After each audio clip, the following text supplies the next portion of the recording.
Faith is ready for that. Or do you need the list of names? The meeting has, the recording has started. Okay. 5:47. Thank you. So we are officially. So in case you need the I list of appreciate names, we'll get that. all of Thank you that. so much. Yeah.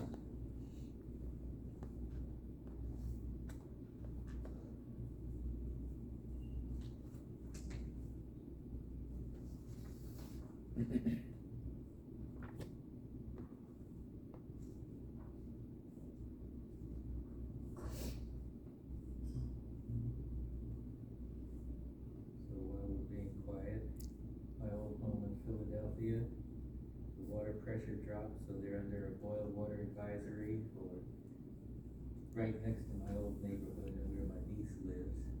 Then they had smog. She couldn't even see downtown from 16th. From that Canada fire? Yes, Where is Oh, this? jeez. Philly. Oh, Yeah. yeah. And then they got the pine lands and the pine barrens around it from Atlantic City to New York. They had to close the Garden State Parkway for smoke. For Oh, one is that day. right? So it's, I saw Wow, like, crazy. I saw like in Philadelphia over the weekend that they had a collapse of part of the expressway. oh, that's another thing. It's- Well, that's a whole nother, that's huge. Freeway Yeah. too, isn't it? Oh, That's it weird. runs from Miami to Maine, Yeah. so prices will go up because the trucks can't. Yeah. One of the things, and I know this isn't officially part, are we officially bought the order? Go ahead. I'm happy to be unofficial. Well, I know this is the Water System Advisory Council, but this is more kind of a public health type of thing. You know, somewhat disappointed that we have that system that's supposed to talk about public health emergencies and there was no notification, like when we had high air quality index. As a result of the fires, because we did have some spikes. I know I tried to do the best I could, but I know a lot of people, and I'm just hyper vigilant because I have severe asthma. They said you expected return, you know that, right?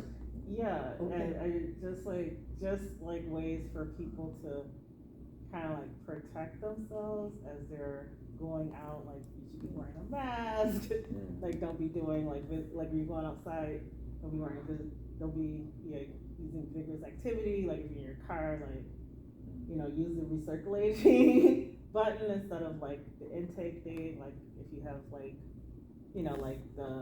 the room air conditioners, like limit the use, like anything where you're bringing air out a filter, like trying to use like a fan as much as possible, like limit, like open up the windows to just like really like limit exposure, especially with compromised population.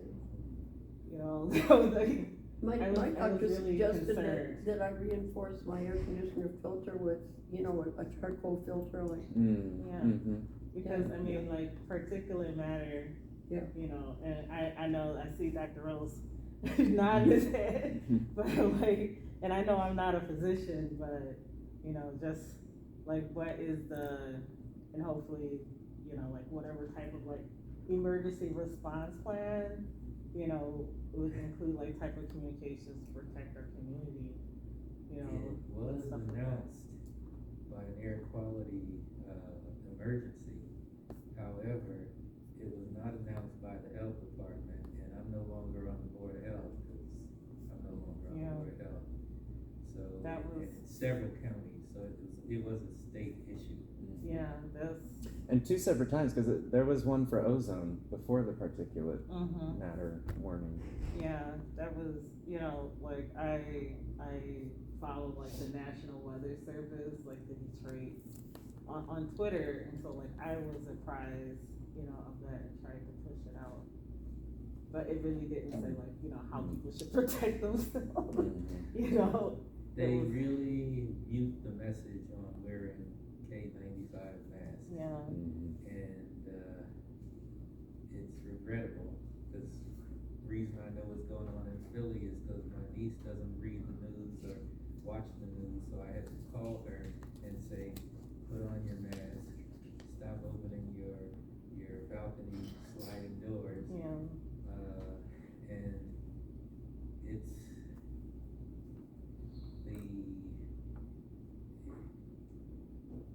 public health, that we learned nothing No. from the pandemic. No, like nothing at all. And I know, especially like in Detroit for a few days, you know, like there was like, you know, the pictures of New York City looked like a whole hellscape. And, you know, the media characterizing it like it was the second most polluted city in the world after New Delhi. But Detroit was number 3. Yeah. You know? and that was like the concerning part, you know, especially as we're hitting summer and people doing stuff outside. Yeah, I just wanted to say that, you know, by law, that's the county's responsibility to, you know, we don't have internally, State, county. yeah, we don't have anybody with the authority to make those kind of announcements or send out an alert, but it kind of calls for the need to have more involvement of the city in hazard mitigation, so. Well, they have that alert I mean, system, like, but they're I talking didn't about see it used for eliminating air the county board quality. of health, so who would have, you know, Who's I talking woke about up that? One day and looked back and saw that my term on the Board of Health expired April 2022. And I haven't heard a word from them, since several meetings after that, where we failed to have a quorum. yeah. So, Is everyone familiar with the county level hazard mitigation plan? I'd be happy to send it out if people want to look at that. Sure. Yeah, Yeah. wildfires I is don't on know page that I'm aware of it, 139. I'd like to, Right. sure.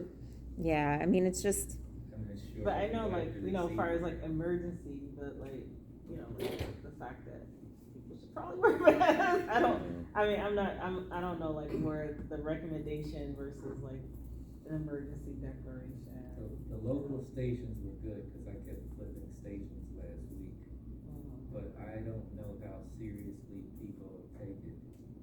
so the mitigation strategies for wildfires are listed, but it doesn't include, like an air quality, it's like if the fire was here, so that's Yeah, something that so could that's be the- added to the plan. Yeah. And I have called their group, their emergency preparedness group, and haven't received a call I back. would say like that should be a pin as like the city develops their climate resiliency plan, because that's under that umbrella. Of, like, Absolutely. how do you protect yourself? Like, it's not here in Flint, but if it's impacting Flint. The current mayor declared an emergency at the beginning of the pandemic, about 24 to 36 hours before the county did. And the only reason they did is because, as a result of that, we prodded them to declare an emergency. Who did that? Mayor Neely Okay. declared an emergency.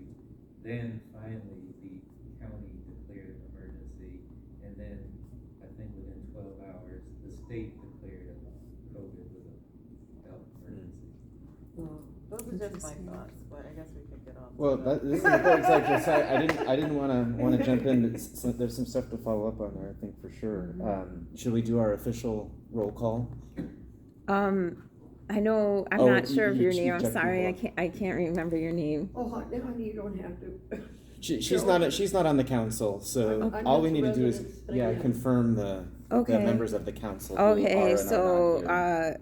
do I have to call, like, read everyone's name? Technically, yeah, you would just read each name individually, and somebody would say present or not, and then we just make a note of it. I know Okay, that seems weirdly formal at I this put a point, check by Ben, Dr. Okay. Reynolds, Naira, myself, Rick, and Scott. And then what's your name, ma'am? Oh, Carol with 2 R's and 2 L's. And Kincaid is Kinkade. Thank If you're you. gonna email, that's my email at Yahoo. Awesome, thank you. Thank you. So we do want to be tracking those who are both present and absent. I Okay. think moving forward, because we did recently agree as a council that we want to make it a rule that if a council member is not present for 3 meetings in a row, they will no longer be on the council.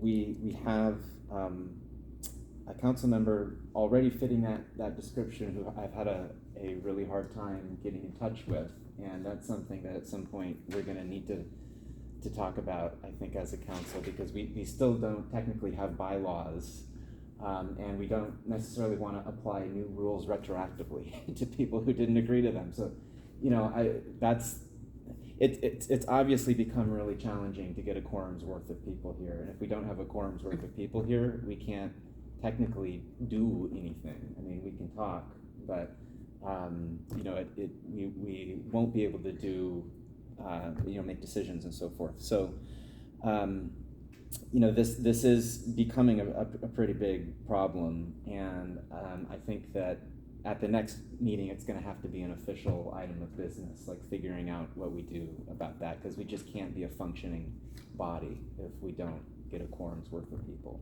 here. So we'll see if we end up with one tonight. I have sent emails, text messages to most of the folks who aren't here. So anyway, I think what we should do is we should go ahead and vote on the agenda here and just proceed as if we are gonna get through all this stuff tonight. And again, it may end up being more of a conversation than a decision-making enterprise. Do we But have a quorum? no, we do not have a quorum. Then we can't approve the agenda. Oh, that's a good point. We can't even approve the agenda. I mean, we Yeah. could go by the That- agenda, but we can't That's officially true. approve it. That itself is a decision. That's a good point. So, anyway, here's the agenda. So, you know, and we do, you know, we do have a space carved out at every meeting for public comment. I mean, I think given the circumstances, this is going to be pretty informal, you know, conversation with those present. So I don't know that we need to do that in a formal way, unless somebody would like to do it more formally. It's not an official meeting. It's not an official meeting. So, We're just hanging out and so with that, talking. yeah, that's right. So we are at least making a recording of the meeting so that we can share the information that is communicated with the other members of the group. And our first item of business was going to be to have a conversation with Scott. So why don't we go ahead You want me to start from the scratch? and do that? Well, my attention was divided earlier when you were speaking. I hate to make you repeat yourself, but if it sounded like a lot of what you were saying was stuff we had touched base about at the last meeting. But obviously, we've got some materials here today we were going to want to take a closer look at, and any relevant updates that you have to share with the group would be much appreciated. So we'll just go through it real quick. Secondary backup water lines done, in service, you know that. Chemical feed buildings done, in service, you know that. George well has been fully restored and in service presently. The pump station that pumps out of there is undergoing renovations, 90% done. The elevated tower is out of service now. I printed these pictures. You know, there was a lot of controversy on the last meeting about why to take the tower out of service, so I had the contractors immediately take some pictures as soon as they were able to get inside. This is on the inside of the tower. Yes, this is on the inside where your water would be stored.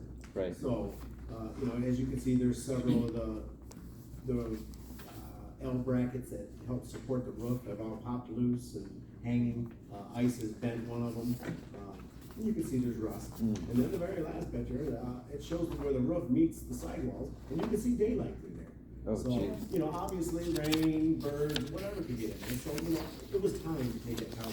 Scott, does this mean that this is usually where the water level is at, right Yes. here at this stand? So it's not actually coming all the way up to that point? That hole is right where the lid, just as it curves and comes down, it meets, there's a big rail, a big I-beam all the way around, that's where the roof actually welds to it. So if we're that high, we're like open full, and it's getting ready to flood, so. Yeah, that red line is the, you know, the iron in the water over time, of it just going up and down and then staining that paint. That was painted in 2008, and that's what it, you know, looks like with, you know, nothing being touched for Yeah, I have a question 30 or 15 And- years. and a comment. Okay. Before you get all into like this wonderful information, I was hoping that this information could be sent to Faith so it can be published, so people will know what the the information that was shared, that was my comment. Now, my question, which is just very basic, is like, how old is the water tower? The water tower was built in 1952. Okay, so it came with the plant. With the Oh, second no, the plant was built in like 1909. Well, not that plant, the Well, other. so in 1952, yes, they added the The yellow. blonde building, plant, and they built not water the, tower. not the old brick one in the back, okay. Don't get on my birth year.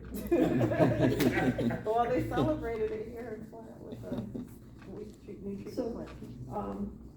I'm trying to wrap my mind around, what happened. We would also expect condensation from above the water line. Oh, yeah. So, which makes the appearance of rust even more critical above the water line. Gotcha. I mean, you know, that water is going in and out, we're moving water in and out of, Right. 5-6 times a day. And it Understood. holds 2 million gallons, so, yes, that water in the summer when it's hot, Hot, humid, cold, you know, that humid. water is pretty cold in there, so the side of that tank will sweat, inside will sweat, yep. Well, to me, it just punctuates how And critical the repair is. Not to mention, anything above the water line, chlorine is off-gassing, and chlorine will rust anyway. Corrosive, yeah. So, you know, so that whole time, you know, above that, it's, you know, it's having to deal with the chlorine, a little bit of chlorine off-gassing. You know, the tower is vented and all that, but it's strong. Yeah, you do what's possible. I'm So sorry, that's- Scott, could you mention once again, like, the capacity of the water tower? 2 million gallons. 2 million gallons, okay, thank you. And the contaminants of concern when you've got the water coming into contact with this kind of Iron. rusty Iron surface. oxidation, you know, Mhm. pretty much. You know, that water's heavily chlorinated, so there's no bacteria in it. It's Mhm. tested daily, Mhm. you know, 7 days a week, year round, so, Mhm. you know, and that was another concern that was brought up the last time we were here. Ms. Love had mentioned, you know, bacteria in the water and all of that, and then, you know, so. This is, these are the chlorine Yes. residual readings This here. is the month of June of this year, that's why you only have half of the readings on there. I'm sorry, I was gonna get the month of May, so you had the whole month to look at, but this is the most current. At the top numbers are different sites throughout the city. I didn't bring that paper in, because we really don't want anybody to know where we go on a daily basis, but. But there are 15 spots that you're testing on a regular, oh, sorry, I think there's 20. I'm just looking at the first page here. Well, I wanna say there's 20-something.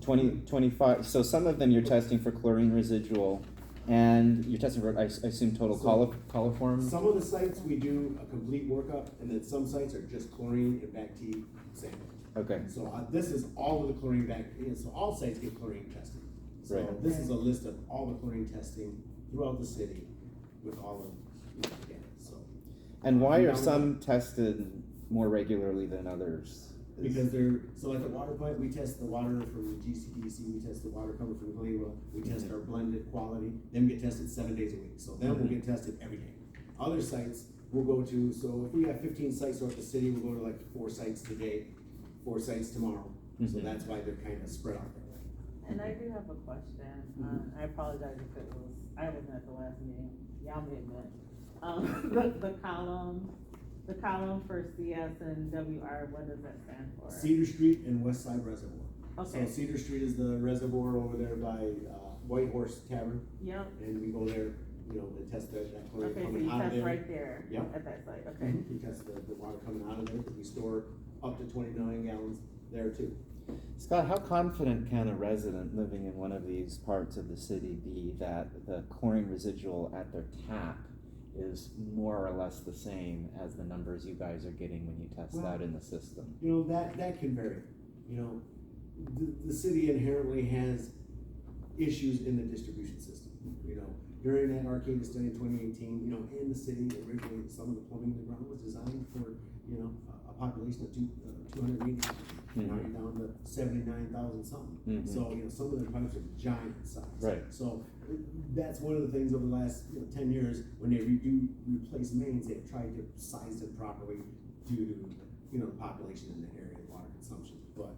You know, some But just to be areas- clear, so you could be getting good numbers at these testing sites, but we could still have issues within Yes. individual Yes. buildings, individual homes. Now, the sites that we do know, because we monitor everywhere, and we do get calls, and we do water complaints, so if we find areas that are kind of low, that are lagging, auto flushers in that area. Right. So there's 35 auto flushers out there in the system that are running either continuous or 4 hours here and there, whatever it takes to keep that water quality where it needs to be. So yes, there's times we're wasting water, but it's due to trying to keep the water quality good until we can replace that section or do whatever's needed. I have a question about the auto flushers. Like, you know, I hope at some point that there could be a map for us to see it, or like some type of like approximation of where it's at. Like, I don't wanna say like it's on the corner of like Bishop and whatever, but, have you seen like through the distribution of the water flushers, do you see any type of concentration, or, you know, do you see like it's kind of dispersed? You know, like I'm probably not like framing the question properly, but do you see it like in specific areas where you have to put more, Well, or of is course, it kind there's of? gonna be areas that we know in it, like, Fisher Body on, South Saginaw, where the Fisher Body used to be, the old Fisher Body. There's a large 30-inch main that goes down that road. Fisher Body's gone, they don't use no water. Penn Galley, all that neighborhood back in there. So you have If- several. If you like, drive in the neighborhoods, there's about Penn half, Galley. maybe Okay. less than that amount of houses. So we know that area inherently is bad. Until we replace that main, they're always gonna have issues in that area.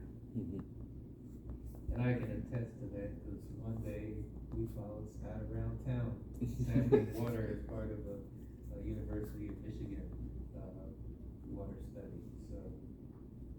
And there are maps, and it's clear, and like you said, there's so many variables. Yeah. The main is too big, or there's a blind loop, or there's Yes. a long residual time, and where there's not enough customers for several blocks. And so the reasons why then the free chlorine residual is getting used up before it gets to the end of the system would be that you've got A lot pipe of stagnation. corrosion going on, you've got maybe some organic Sure. matter in there that the chlorine's interacting with. But we try to things that- not let that happen Mhm. by, like having 35 flushers throughout the system. Mhm. Anytime the lab is doing these numbers, if they get residuals that are starting to fall, we flush. Mhm. Even if it's not an area that has flushers, we'll go in that area, we'll start flushing. Mhm. We'll flush hydrants until we get it up, so we monitor the whole system everywhere. Another thing that was mandated, through all of this money that came to us was putting water quality monitoring panels throughout the city. So there's Mhm. another 4 sites throughout the city that have panels that tell us the, chlorine residual, pH, orthophosphate, all of that, and sends it to us real time, 24/7. So, Mhm. we are monitoring the system the best it's ever been monitored. I was gonna say, we're catching up. Finally. So, the house next door to me burned 2 weeks ago, and when the fire trucks came out, the neighbors told me that there was, the pressure, can you believe this? I got a water hydrant across the street from me to the right, and another one across the street and down a couple lots to the left, and both of them had pressure issues. Is that a common complaint? I don't work on the distribution system. Okay. That was just So brought to that- our attention a week ago. Okay. So we've had a conversation with Mr. Wiggins. Wiggins. Mr. Wiggins brought it to our attention that he was concerned because we had 3 hydrants that. Well, they that put the wouldn't fire work. out, that was more important, but. That was the first I had heard of it. Paul Simpson, the Water Service Center, that's the first he had heard it. Mr. Wiggins had sent him a list of the hydrants that he thought that were, So then the causing next, questions, so- the next question I have for you is, we know that the mains need to be upgraded, and we know that there's some going on. Mhm. Is there a schedule in place, or a schedule being worked on in order to, I mean, I understand the difference between 280,000 and less than 80,000. But we're still in place, so we're worried When about. you're talking replacing water mains, you're talking millions. So, Yeah. Tens of millions. yeah. Hundreds of millions, it's not cheap, I know No, it's that, not. that's, Uh, speaking of our. We have a northwest transmission main, they've already done a couple replacement sections on it, but we still have about, I don't know, 2 or 3 miles to do, and it's gonna be $18 to $21 million just to do that. Yeah. That runs along GM, we have to do that, we're mandated by the Arcata study and by the ACO that came from EPA. So, when the state came in, they forced us to do a massive study to evaluate that whole thing. So we paid Arcata's, engineering firm, millions of dollars to do all that. To do Did a just that. hydraulic study, did the whole evaluation of the system, and during that whole multi-facet study, they did analyze all that. Now, Awesome. so there is a plan to slowly address all them, but Right. it's as funds as are, available. yes, Well, in the You know. state has provided some funding, with, so, yes. So, hope they continue. so like, you know, like piggybacking on what Carol shared, like knowing that there is like low pressure over there, like have you guys, what is your plan to go out and test? Well, one was low In that and one was area. high. Huh? One was low and one was high. Oh, it was low, opposite I thought problems. everything was Oh, low, that's- okay. and I was gonna That's ask- different. Yeah, That's that what I was a- assumed too, yeah, and I was gonna okay. ask if there might be a connection to the Under water our tower. last meeting, we realized it's a distribution issue. Yeah. Paul seems to think it's either a broken hydrant or something of that nature. Okay. Something that there could even be a line valve in there that could be broke. Okay. So Scott, the problem isn't that, I know that, you know, there were concerns about the pressure within the system with the water tower being Yeah. offline, and you would obviously expect it to be lower, rather than high, no? I've always said you won't see any fluctuation. Now, Well, no, I mean, if there was a problem, it would once be you on the take it low out of side. service, there will be a learning curve of Yeah. trying to maintain it, and it is Right. a lot harder to do it when you don't have, when you have a completely sealed system. You know, that Right. tower was always there to take that excessive spike, you know, if there was an influx of water, it would go to the tower, you know, the whole Mhm. system would pressure up and push it to the tower. So that, like a Right. shock absorber, you know, or if you had a massive break, the tower would feed it to you could react. When that tower is out of service, your system is the only thing that can do that, and it's tight, Mhm. you know, so anything that happens, Mhm. shows it affects it. So, another paper that I passed out, was a big discussion of the water main breaks, due to taking the elevated tower, I'm getting there, Yeah, due to the elevated tower. Yeah. You know, we had to try to think of ways to minimize the water main breaks. So one of it was add pressure relief devices to hydrants throughout the city distribution. So this is a copy of 12 locations that we currently have pressure relief valves on hydrants. So that explains why people may see water running and may never have Yes. seen a person, Right. a service person around. Right, and then they're only gonna be on there during the time that the tower's out of service. As soon as we get it back in service, we'll slowly remove them and get them out of there. They're just there for One other spikes that we thing can't control.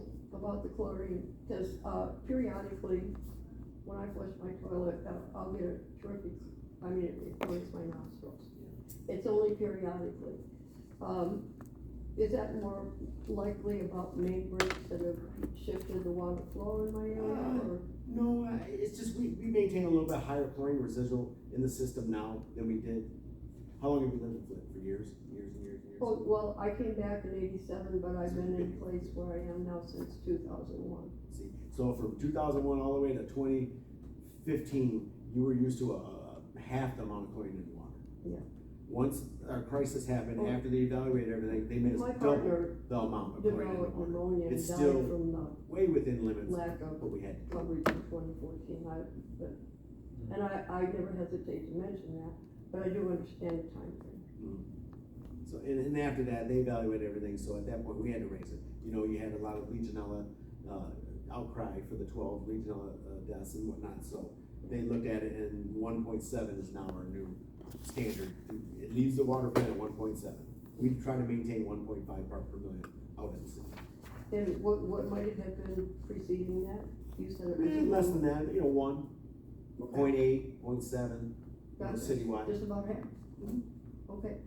And that's enough, you know, I mean, and doing a lot of the water complaints, the last 3 years, I've done most of the water complaints. I have noticed, you know, I'm more elderly than the young people.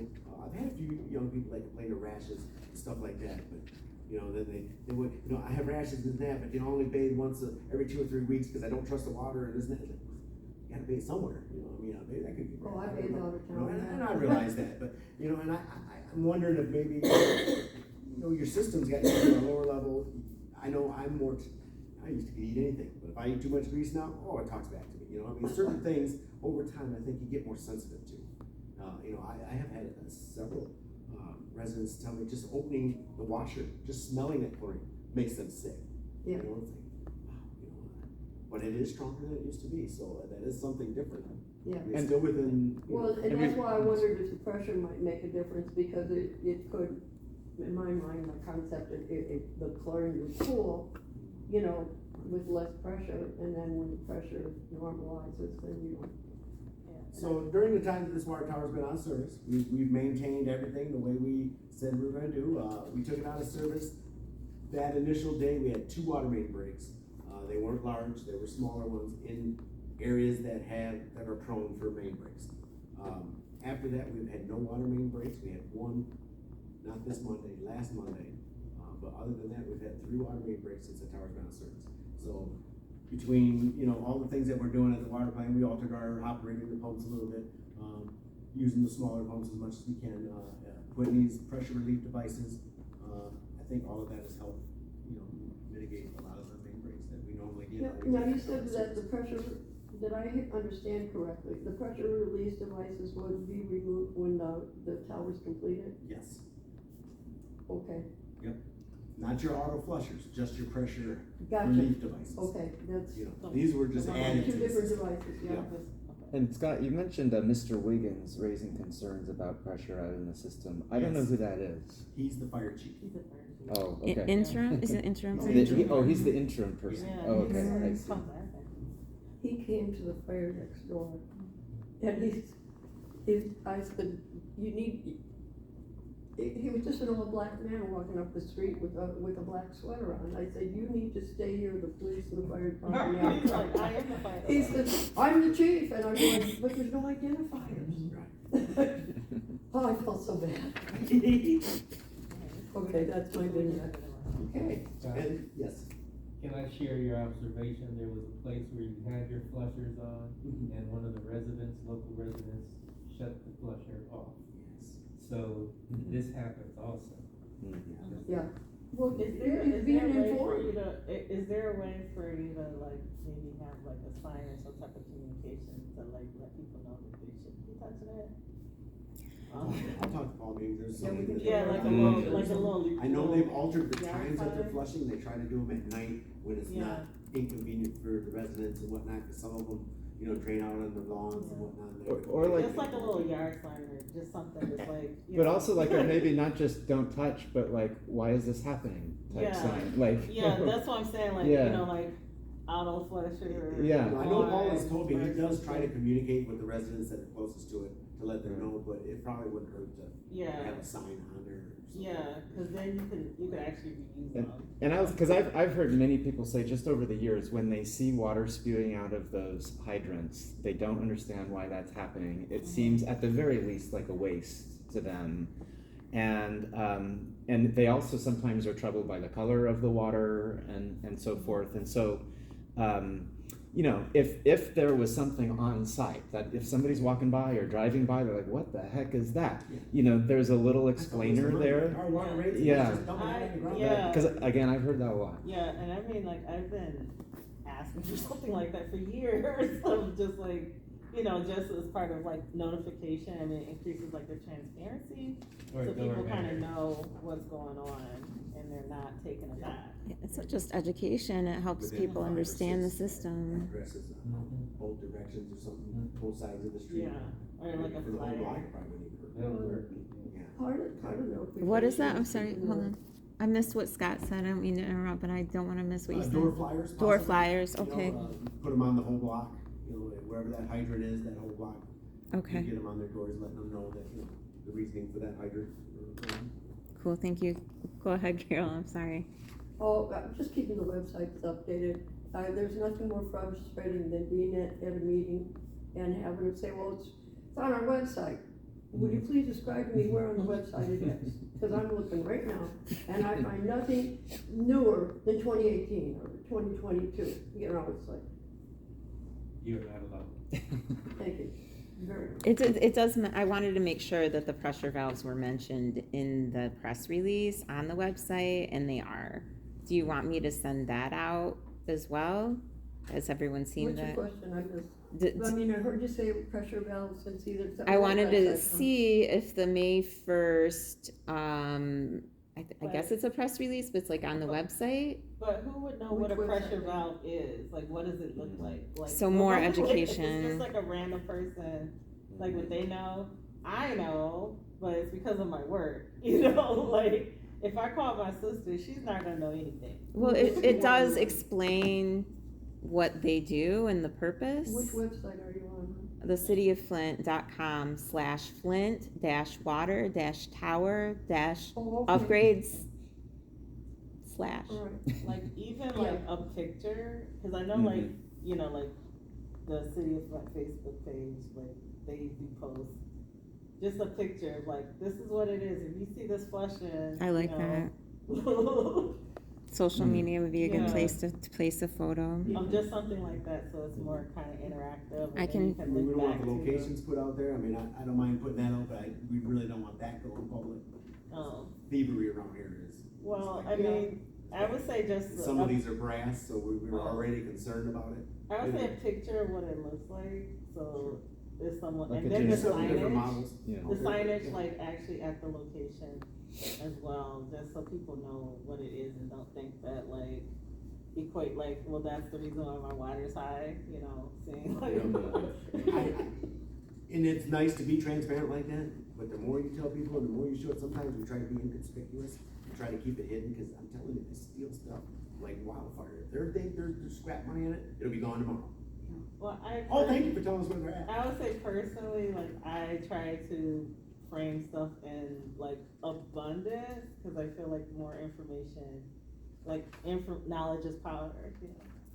Schoolhouse Rock. Was that a Schoolhouse Rock song? No, just- Knowledge is Just a power. message that Yes. Okay. It sure was. Yeah. Tampering or removing this device. the report and the phone numbers for water and sewer is really a good suggestion.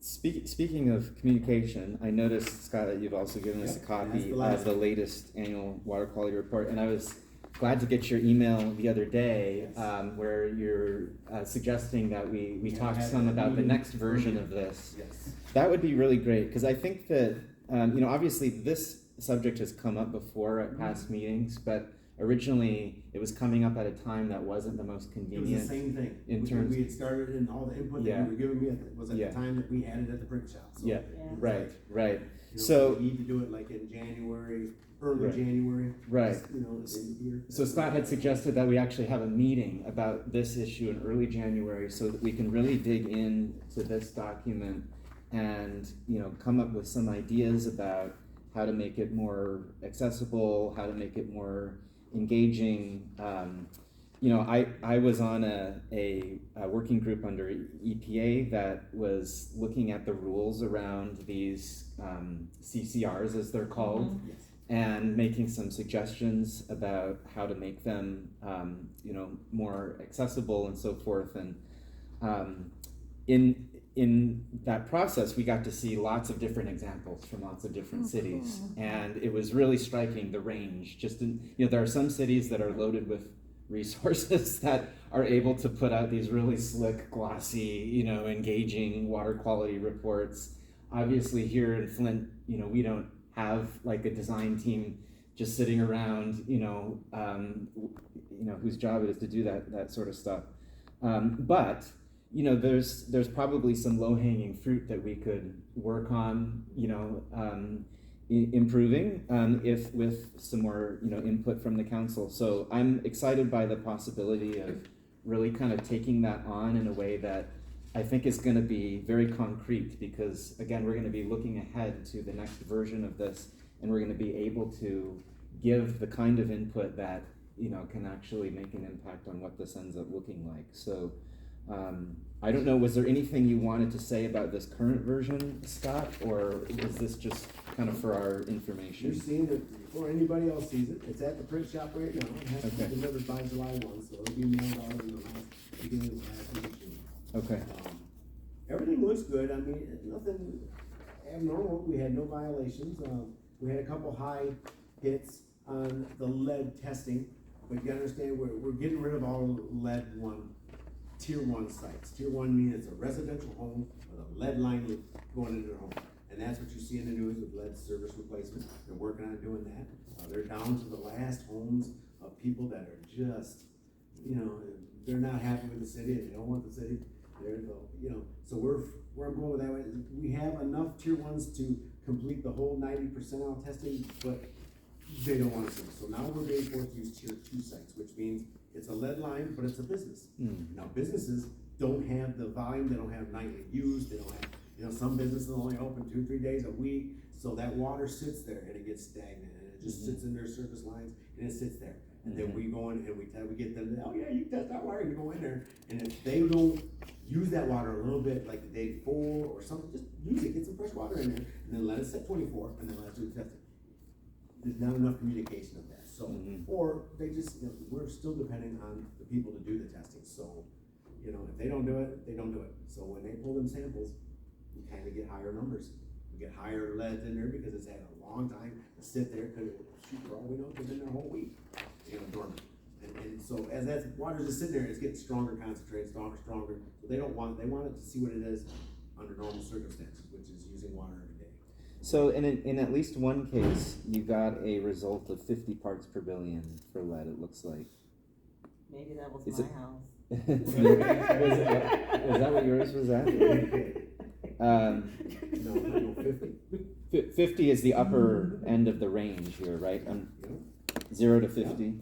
I think that probably is my house. In a case like that, I'm wondering what the follow-up is with the resident or business. We have a policy. I've been working based on some input I've received from residents on updating it. So we're understaffed. We don't have adequate funding, but I would really like to see us respond to every result that's, even if it's below the action level. Because the action level really isn't about public health, like within individual. Just because homes, it's just education, an if somebody's arbitrary looking number. at this, The actual level it's 'cause when you do the it's- testing and 1 or 5 comes back at higher than that, you need to immediately contact the resident, give them, Yes. the filters and all that, let them know that, But what I'm and saying you is, if test. somebody has 14 parts per billion of lead in their water at home, they're under the action level, but that's still it just health is a way of threat, right? explaining You'd what the wanna- results mean, what they could do, Right. because this is chemistry. This is not something that It's a is. treatment technique. What's that? I said the lead and copper, it's a treatment technique. Like it's not, the numbers it's really like treatment intervention of When the action level is exceeded, it's a treatment-based approach to So, addressing that. You gotta understand, for years and years that they didn't even put in an EPA law to not allow lead service lines until 1980. So there's a lot of lead service lines. So they looked at it in the mid-80s, how are we gonna deal with all these lead lines? So financially, they know they couldn't replace every lead pipe in the nation. So they looked at sequestering it, coating it, like you coat your car, paint on your car. So that was the cheapest and easiest way. Now, the problem with that is you're relying on humans to monitor your chemical feed, the quality of the water, the concentration of your erosion control, all of that. So if at any time man fails on that part of it, which we did, then it causes problems. So after that crisis, they realized, we just need to work on getting rid of it. I think, so Faith, it seems like you got cut off a little bit there. You were explaining what the procedure is, and I know it sounds like it's aspirational to some extent. You don't necessarily, are you always able to do everything you want to do in terms of follow-up? Well, the issue is the site plan repeats the same addresses, so the same places, if they agree to the testing during one cycle, they're going to get tested in the next cycle unless that line is replaced. So most of these people have heard have received the education multiple times. So that's, one issue. But yeah, it's most of you are familiar with the response. It would, be flushing, use a filter, use cold water with the filter, clean your aerator. It's basic. But I if it's in a tier 1 site, why haven't they had their lead line replaced? I hope they're on the list. I hope they're on the waiting list. Some are. And so, Faith, I know you and I were just talking about this, but what are we going to do about these tier 2 and beyond sites? I mean, especially if they are coming back high, we can't plug them into the service line. So at what point? Nobody's paying for them, though. I mean, the state's not paying for them. EPA's not paying for them. Nobody has come up with funding to do businesses. So It's my, I mean, I could be wrong, and some of you may know more about this than I do, but it's my understanding that it was the decision of the council not to include tier twos in the funding, and that other cities have been able to use the same source to remove them. I don't quote me, but this is, I've heard this. I can't answer to that specifically, but when we say tier two, that includes churches, office buildings. Yeah. I don't think that's the case. I really don't. Okay, I think we were the first ones to, for the stuff to hit the fan, so I think the state initially was just, cause first of all, we got 30,000, you know what I mean, and if you add businesses, they're thinking 50,000, oh my goodness, so I think the state just said, residential first. Now Benton Harbor, they've committed to doing all of theirs, and businesses, but they only had 5,000 residential. so how were their tier twos paid for? To the state. So the state paid for them in Benton Harbor, but not here because we have, This kinda like. I'm just More saying of there's them? reasoning a lot more likely, So- I don't know, but I know at the time it was by the state, and the state still to this day says we will not reimburse you for So the- How long have you been involved in, since day one. no, I Since day mean, one. not Flint, but in water? Since You know. November '99. honey, I Okay, had dinner. I and can't. I'm asking that I'm not because I equipped could to swore, feed you I again. read an article, maybe in the 90s, where it was closed on into 2000, that they were, the federal government had requested cities with populations of whatever, over 100,000 we had back then, check for lead in the service line. They had 10 years to get done, and I'm thinking that had to be back in You're the talking 90s. about the inventory. You're talking about the lead service line inventory. Yeah, the cities were charged to do that, and of course, we've witnessed that didn't get done within that 10 years. That's, I don't remember any of that. Well, And that's don't a say, like, new the thing, federal- yeah. No, it was the old thing, and then Oh, like with the under- new federal, 10% Lead and every copper year, rule. yeah. Right. like they're supposed to do And the that came out in 2018. inventory. Revised No, total this, copper what one. I read was way before that. So Yeah, 'cause it wasn't, I it used to wasn't work for enforcement biochemist, and she moved to South Dakota in 2002, yeah. I have another question. So I know the lead and copper rule requires, what is it, 5% of the tier ones be replaced every year? Yes. And then, so what about, is there any If you're strapped in, requirement? You can only do them so fast. then Is there any, yeah, I mean, we're under different, Funding. well, So we were able different, to requirements due to the settlement, Yeah, right? and So that's the why- lawsuit required us to do it more quickly, but is there any legal obligation to the municipality to remove tier 2 and tier 3? They were working on including schools in the enforcement of the lead and copper rule, Mm-hmm. because they're not required. And like I said, I don't think institutional buildings like churches, they're not required. And then there's the whole issue of lead-free fixtures Right. that are not really lead-free, until, what year, I can't remember the year, but they're still lead. I'll say It, 2014. well, even today, I mean, you can market Yeah. something as lead free that has lead in it. Yeah, and this The goes process. back to like, a question that I had, I know that the, state intended use plan is going to be released, I wanna say probably like maybe August of this year, and I just wanted to know, like, has the city of Flint, did they do an application, like using the state revolving fund for any projects for the upcoming year? We try to use the state and EPA as much as possible. Okay, cause I know like, like the lead service line replacement money is being funneled through the state revolving fund. And so I just wanted to know like, I mean, like for the next meeting or through additional communication, like what projects have y'all identified of trying to secure those funds? So all the projects that I mentioned earlier were all paid by.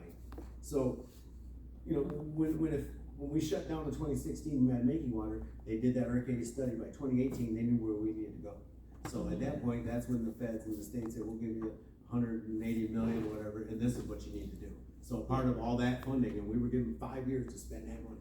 And that's the only money you get to fix your stuff. So we got a backup water line, we got a new chemical feed building, both our reservoirs repaired, and both pump stations. And that Okay. was it, and then the other portion of it went to replacing, 77 million went to replacing the lead service lines. The rest of it went to distribution, replacing big water mains that they know are terrible. So let me just reframe the question.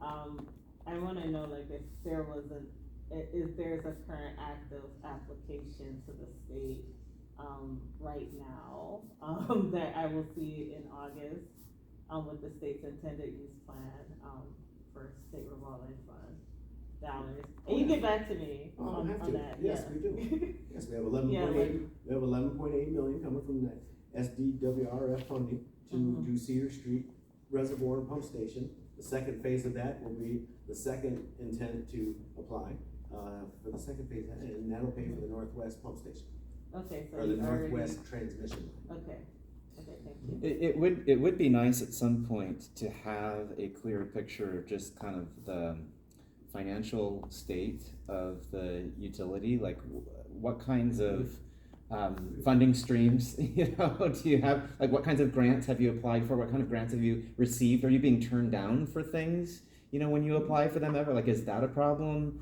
Is that, and is that, and how could we address that problem? Sure, yeah, it's competitive. We're giving free money, But- everybody's hands are out. How do we make the city more And competitive? I do Well, know who's the most that, disadvantaged? Well, that's So part then that of what I'm comes wondering. into play, so then we Yeah. fill out a bunch of forms of proving where we're at as far as, you know, overall wage in the city, there's a whole gamut of things that go into and it. I do know that the state, like last year, which will be implemented in this year's intended use plan, that they did change the criteria for, you know, the state of Michigan no longer says disadvantaged communities is overburdened and severely Right. overburdened communities, like that's their lingo, not mine. Mm. But it's helpful for me to know that the city, you know, has an intent to apply, cause you know, I'm in conversations, you know, like with the state around that, and I know like there is, you know, an impediment, structural impediment with the Michigan Shared Credit Rating Act, that requires communities to be fully bonded for the amount, and I know that can kinda like, you know, put Flint on a different pathway, or any majority black city in the state on a different pathway versus, you know, other things. I know that, you know, there's some folks that are trying to change that, so, you know, Flint can be more competitive for these funds. Here's a question for you, Scott. So I'm on another work group under EPA right now that's dealing with water infrastructure and technical assistance to water utilities with things like grant applications and among other things. I'm wondering, and you know, so one of the ways that EPA has tried to make technical assistance available is through these environmental finance centers, or EFCs, that are located in the various regions. So ours here in Region 5 is way up at Michigan Tech. Are you aware of even the existence of that place, or you've never had any contact with them whatsoever? Okay, I figured that was going to be the answer. Because, you know, part of what we've been trying to figure out is like, what do these things actually do? Are they reaching communities that could actually benefit from their services? We had a meeting today with the EPA. They have it about every 3 months to see where we're at on our TMF, technical manager and financial platform. And you know, he has mentioned there is a gentleman in the area from that center that someday he might come visit us at the water plant because they would like to see it. But that's about as far as I've ever heard of it. You know, if there is a regional center somewhere in the state of Michigan. Yeah. He's gonna try to make it to the water plant. Yeah. I have a question. That's all. Okay. Don't the revolving funds have to be paid back? The Say that again, please. Do the revolving funds have to be paid back? That I cannot answer. I think they Sometimes they'll rate them. Yeah. You know, might give you a 40% or 20%, depends on your, where you come at on your evaluation of your disability or disadvantage. I see, status. okay. So one of the things that we've heard from you know, people speaking for disadvantaged communities or overburdened or whatever language we want to use is that, you know, we need more of that money to be dispersed as grants as opposed to, say, low interest loans, right? Because that is often the way that it works, is that you get a low interest loan instead of a grant. So it does create a debt burden. Isn't that the way that 180 came in, the 180 million for the improvement that came as a grant That's a that grant, was yes. gradually That was forgiven? the state realized they perpetuated a lot of it, so, yeah, Mhm. we'll give you this money, you don't worry, it's 100%. Mhm. Yeah. Well, I mean, it would be I mean, inter- it came in as a loan that acted like a grant as things were completed, they forgave. Yes. Yeah, that's what I was trying to say. It- Thank you. if there are specific needs that, you know, the utility is running up against with grant applications and just navigating that landscape and all of that, I'd be very interested to learn more about them, because again, I'm talking to other people from other communities who are bringing their issues to us, and you know, I know that even, as you say, even with all the money that's floating around right now, you know, it's still very competitive out there, and we want to make sure that Flint is in the best possible position to be, you know, identifying and accessing, you know, those kinds of opportunities. Well, the money tree's slowly drying up. We're getting Yeah. towards the end of the project. Well, that's part of what A I lot of the vendors wonder are about. Slowly is- phasing yeah. out, and they're saying, we don't want to do work for city anymore, so we're limited to some of the vendors now. Right. You know, they see the money tree has only got a couple limbs left, and like, Right. you know, when it was full, they were all jumping out. Right. Right. We have noticed that. Well, I've had to get on a couple contractors. I just had, for example, I had that new chemical feed. They come in, they plant grass, and it's all weed. There isn't one blade of grass around the whole thing. It's like, are you kidding me? No, we're holding that last bit of retention till I see grass. We put it down there. Like, it didn't grow. yeah, they claim to have fixed. We're done. We're out. Hey. Grass, and there's no grass there either. But anyway, so I know that Dick's got another meeting he's gonna have to run to at some point here, and you know, I do want to make sure we touch base about his potential nomination. Are there any other questions for Scott?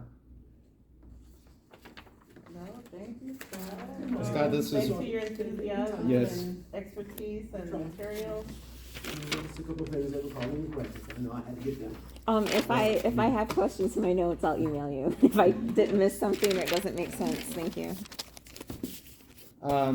Okay, well, and as usual, Scott, you're welcome to stick around, or, you know, you've been generous with your time, so it's very much up to you. But so the other thing that well, there are two other things I was hoping to talk about and maybe decide on, but it looks like the deciding part is not going to happen. We can at least talk. Dick Sadler here, who I have called Rick for the longest time, but I'm trying to get in the habit of calling Dick. Yeah, my wife's dad was Rick, so Yeah. I'm phasing that out. Yeah, okay.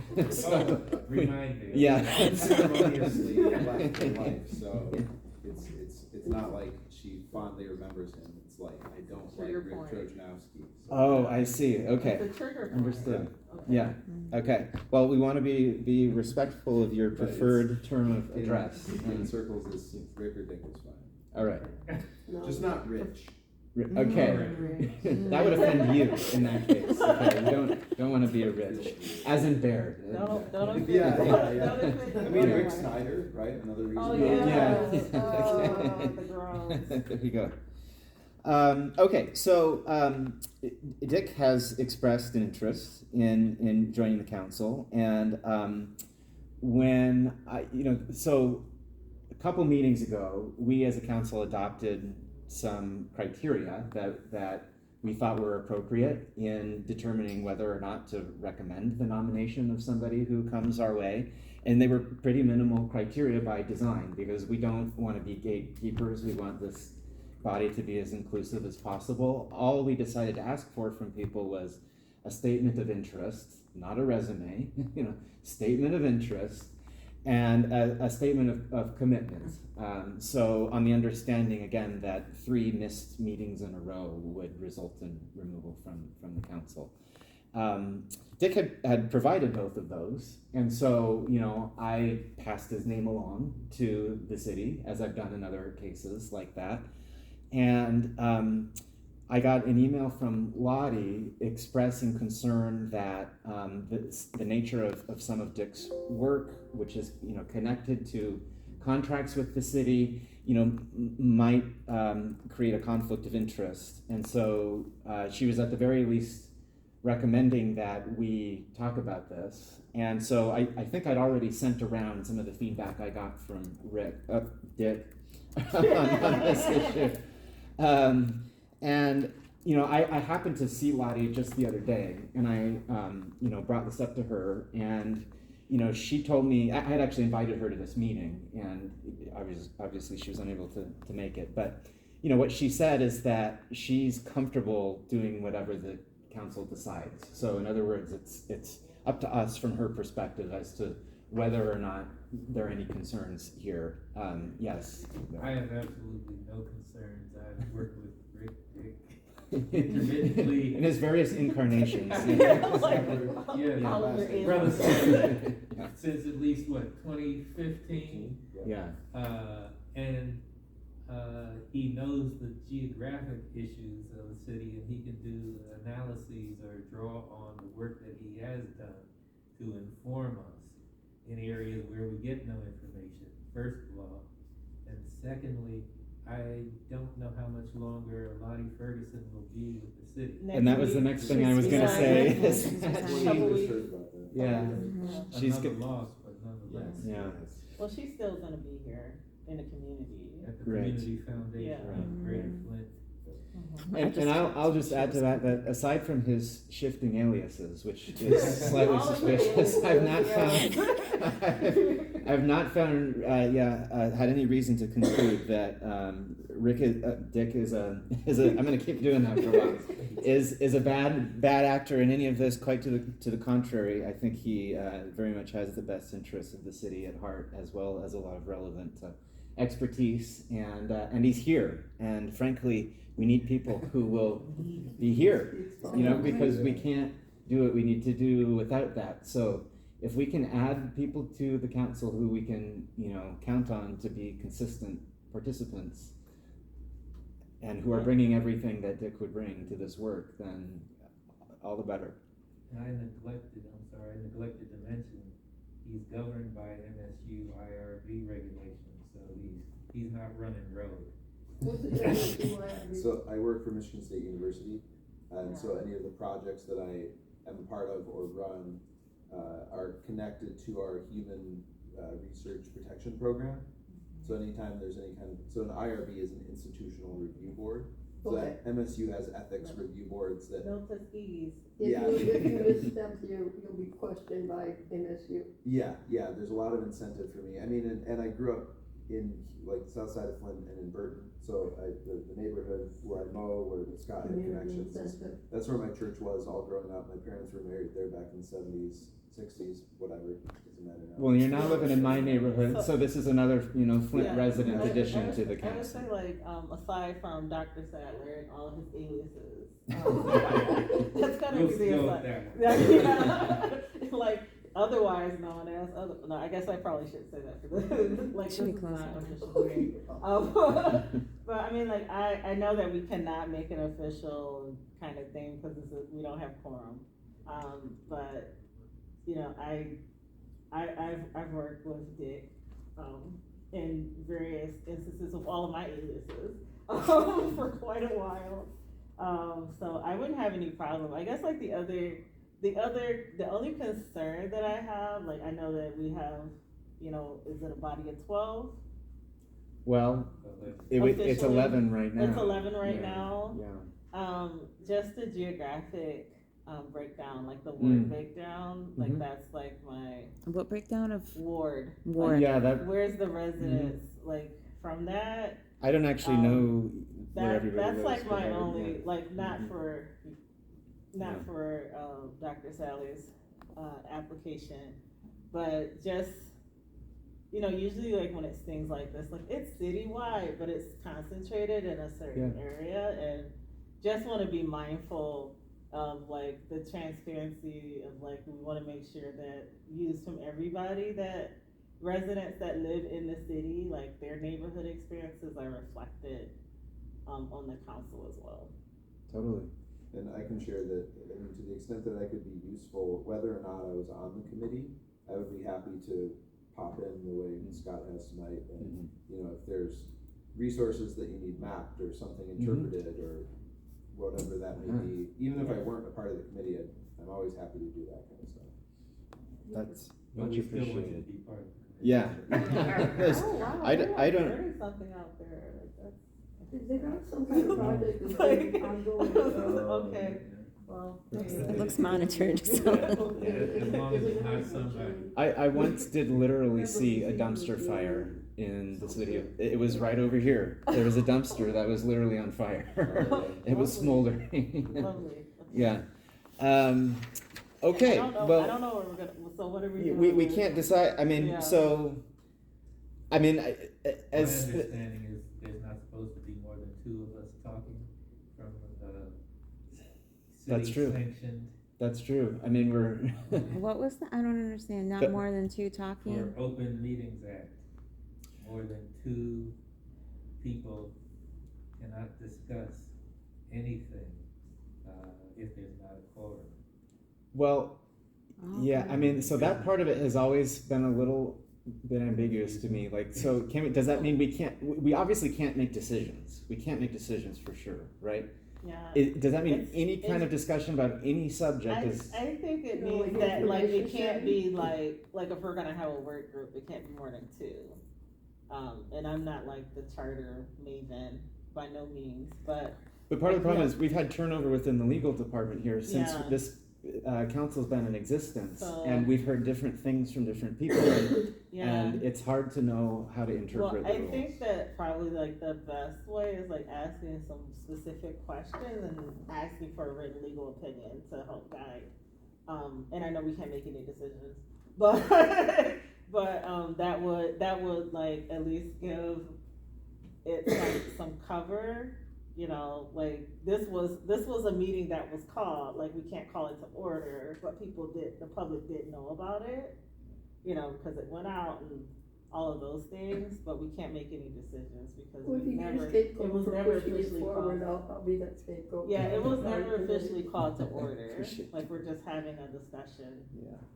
And we can say in the interest of serving our residents, we could not turn away someone who showed up with legitimate questions. Yeah, All of that is true. Well, Yeah. I mean, we're having to figure out how to function under far from ideal conditions here. Yeah. And I mean, the alternative really is not functioning at all. So I'm not, this is the middle ground, and maybe it's a middle ground that doesn't check every box as far as the Open Meetings Act is concerned. But I'm not really sure what else to do, because and just if I could vent a little bit of my frustration here. I mean, I tried very hard to make sure we had a quorum tonight. I sent many emails, I followed up with people individually, I created a whole chart that showed who was telling me they were available and who wasn't. I've now sent follow-up emails to a bunch of those people to try to get them here. I put a lot of work into making various preparations, including, most importantly, around the EPA facilitation offer here, which we're not going to be able to vote on tonight. It is very frustrating to have done all of that and then to not be able to make a decision. And I'm not sure really how sustainable that is. I mean, just in terms of my own will. So, I mean, I'm glad to have, the people we've got in the room right now having this conversation. It's been great. But if we don't figure this out moving forward, then it's like, it does feel like a lot of that effort is just kind of spilling into the sand. And it's very unfortunate. So anyway, I was thinking that, I mean, it sounds like there's really no disagreement, at least within this group, The people those present. assembled, those assembled, the people present. that Dick would make an excellent addition to the council. I mean, I'm not worried about that. And frankly, I hadn't heard anybody raise a concern about this, other than Laura, who did chime in at one point, and it wasn't anything about Dick personally. She just suggested that we talk about it at the meeting. So here we are talking about it. I can follow up with her individually and see if she is okay with me going ahead and passing Dick's nomination along. I mean, we can't officially nominate him, obviously, but we can give his name to City Hall the way we do with others who approach us like this. So I can follow up with her individually, again, we can't really decide whether or not I'll do that. If anybody wants to say anything about it, feel free. There's no way we can prohibit a resident from coming into the meeting and sharing information. Yes. No, we Yeah. cannot. And especially the credential of being a resident, plus the additional credentials that that person may have, may do more to help us make a decision than some other governmental bodies. Right. Yeah. Well, and so you know, my sense is that if I were to go ahead and pass Dick's name along, nobody in here would object. I mean, I think I can at least, you know, ask people if they object, and if there's no objection, we'll just do what we already agreed to do, which is to pass these kinds of names along. So, as far as the facilitation offer is concerned, that was really, I think, the most significant decision we had to make tonight, because it really has to do with how to make this council a functioning council moving forward. I was really hopeful that we were going to be able to clear up whatever concerns remained about this and get a decision made, so that, you know, potentially, thanks for being here. Thank you for coming. So, Dr. Sadler, your aliases. but anyway, I mean, hypothetically, we could have decided this tonight, and we could have had, you know, this contract, you know, arranged in the coming weeks, and we could have a contractor getting busy doing the things that we need them to do on the facilitation end, you know, prior to our next meeting. But, I did have some questions. Yeah, please. And it's not all the questions that I had that was written down in my other notebook. And I'm just gonna just say them out loud because Diane is not here. I will submit these via email to you guys. Okay. To pass along like the questions that I have. well, and I might have answers to them already, because I was going to share Diane's answers to the questions that have already been asked. Okay, but, so you know. like I did have a question around like the facilitation support of Mhm. like, you know, what type of experience, like will it be Diane specifically, or will it be somebody that's No, within? like who would the facilitator be? Is it? Yeah, what, like I would say like be like a facilitator, because this is kind of going to like some quasi like the meeting and like the open meetings, that it just like it's gonna be kind of like loosey goosey to me, but Well, but like so Diane will Diane, I guess the first question is like, is Diane like going to be facilitating? No, Diane is listed in here. Where did it go? She would be the technical directive point of contact. Okay. So there's a bunch of, you know, bureaucratic Yeah, so talk the in here, EPA will identify a facilitator? The EPA already has this contractor called the Eastern Research Group that, from what I can tell, handles these contracts for their conflict prevention and resolution services. So this is, I believe this is under OEJ, the Office of Environmental Justice. They've got this conflict prevention and resolution center thing. And this is where Alan Waltz from Region 5 was able to find some money for us, Okay. if we want it, for the facilitation. So that's good to know the origin story Yeah. of this. So this group, they are the ones who are overseeing the actual contracting. You know, we still got to find an actual professional facilitator out there, a group that does that sort of thing. So this is one of the things that Laura had asked about, is can we be involved as a council in choosing the facilitator that's hired, and this is Diane's response to that. EPA's contractor is the only entity that can officially select a subcontractor, right? So again, the contractor is Eastern Research Group, so they'd be selecting a subcontractor. That would be the facilitation group. And she says that EPA's contractor is the only entity that can officially do that. However, Input from the contract technical points of contact, that would be her in this case, factor heavily into their selection. We can expand the circle of those who provide input to include a community-based group and or stakeholders. We would just need to let the contractor know that subcontractor response documents will be viewed by parties outside EPA so that they can write them for an appropriate audience. Together, we can review the responses, rank them in order of preference, along with any specific input on any or all of the candidates. That input will be considered as the contractor makes the selection. As usual with these things, I will advise based on my experience, but I default to community's expertise in choosing what's best for them. Yeah. I'm sorry, I need a It flow leaves, chart. like- That was Okay. too At least around, much. like the air quality stuff, like I do know that EPA Region 5 did have a facilitator to come in and help kind of shape that agenda and then They wouldn't, arrive. right, But just looking at the project task, that was super helpful. I guess like my question is like what, and I guess this would happen like after this would be, you know, like approved or whatever. Is just like, you know, I'm a graphics person. I'm just thinking of like what would be that Venn diagram, because I do notice that like the organizational task will include but not limited to scheduling meetings, arranging agendas and speakers.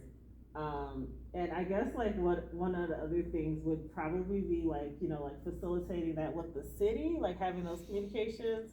oh, Because the facilitator would only be there to do only what we ask them to do. Okay. They don't have any independent isn't- initiative or agency in any of so- this. It's so- only what we ask them to do. And I just lifted that up because that was included in the project task.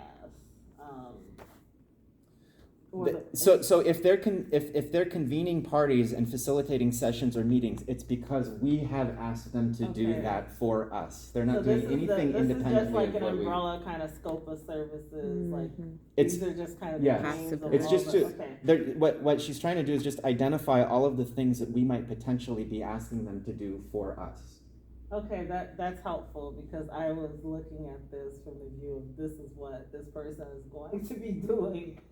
So, that's- like, if we were gonna break down what you read, it means that she's gonna listen to what this group thinks and possibly other groups if they have input, and then try to tell the contractor what This is what the community wants, is looking for, and so that they can find yes. an appropriate facilitator. I think this list is supposed to be a comprehensive picture of Yeah. what they actually provide. Yeah.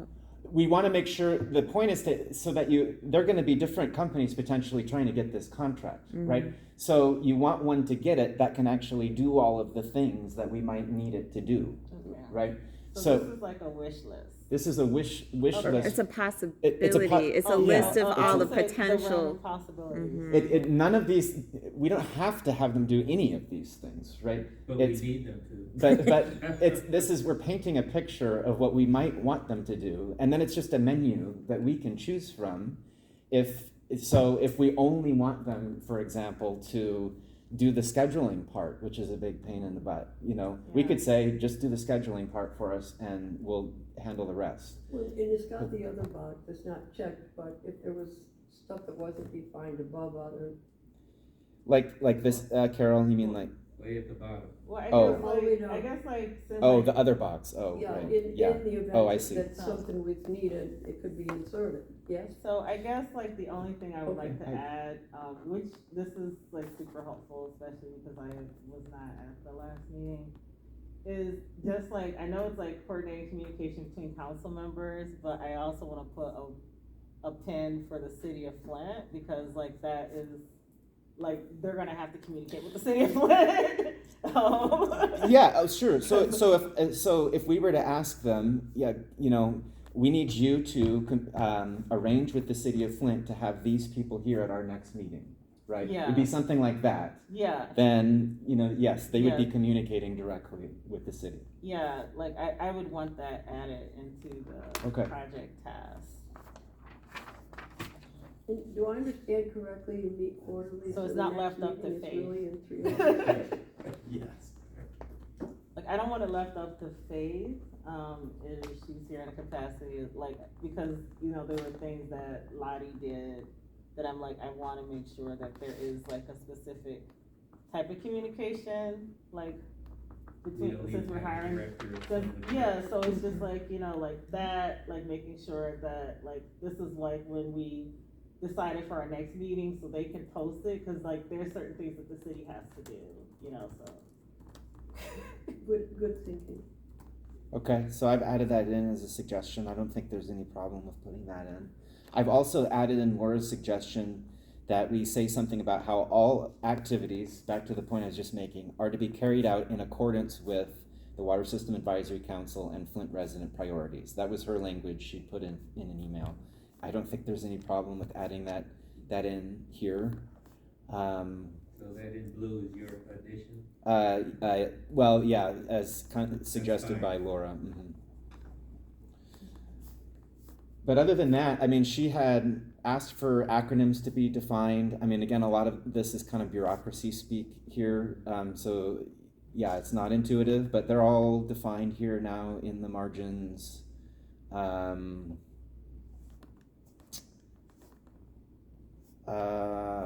I mean, I think that's pretty much it. Let me just, so we just explained all of this, I think. Just explained all these relationships.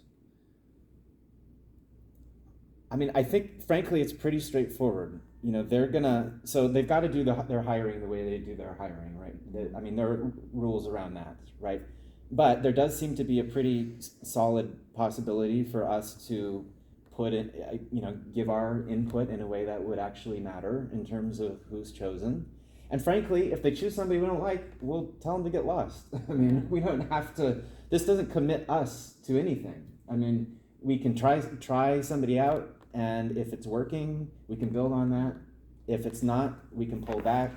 We can, I mean, it's totally up to us how we handle this. I would say like the final thing, like, I would say add on, not related to this, but like after we approve it, for it to be on like whatever type of, like we're gonna have like a Dropbox with this information or whatever, just for the transparency purposes.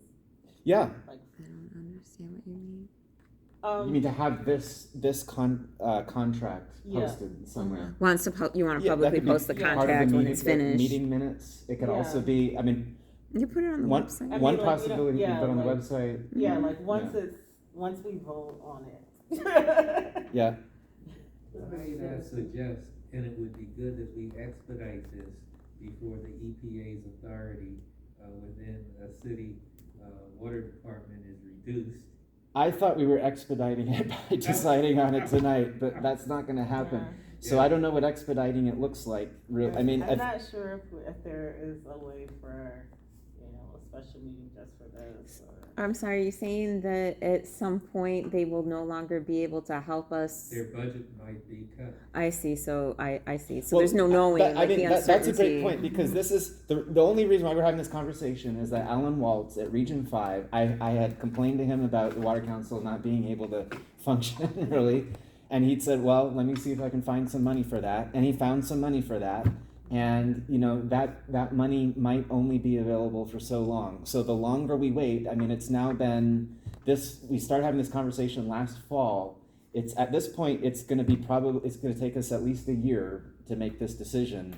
That's a year that we've kind of lost in some respects in terms of getting some of this stuff up and running. And so, you know, and I wouldn't want us to lose out on the opportunity completely. So